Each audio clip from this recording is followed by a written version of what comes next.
ఎంతో tasty and healthy అయిన meal maker curry simple వేలో నేను మీకు చూపిస్తాను. ముందుగా ఇలా గోరువెచ్చని నీళ్ళల్లో మిల్ మేకర్స్ వేసుకొని ఒక్క 3 నిమిషాలు లేదా 4 నిమిషాల వరకు అలా వదిలేయాలి. అప్పుడు బాగా వాటర్ అబ్జర్వ్ చేసుకొని ఉబ్బుతాయి అన్నమాట. తర్వాత మసాలా కోసం నేనైతే పచ్చి కొబ్బరి తీసుకుంటున్నాను. పచ్చి కొబ్బరి దీంట్లోకి వెల్లుల్లిపాయలు వేసుకోవాలన్నమాట.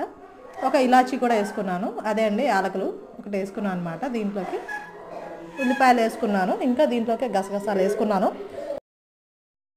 దీంట్లోకి జీలకర్ర కూడా వేసుకున్నాను, పచ్చి కరివేపాకు కూడా వేసుకున్నాను అనమాట. చూసారా ఎంత బాగా ఇవి ఉబ్బిపోయి బాగా సాఫ్ట్గా అయిపోయి. ఇప్పుడు పిండుకొని పక్కన పెట్టేసుకోవాలి. దీంట్లోనే ఉల్లిపాయలు కొంచెం ఒక ఉల్లిపాయ వేసేసుకొని ముక్కలు ముందుగా తయారు చేసుకున్న మసాలా అంతా వేసుకొని ధనియాల పొడి, ఉప్పు, కారం, పసుపు వేసేసుకోవాలి.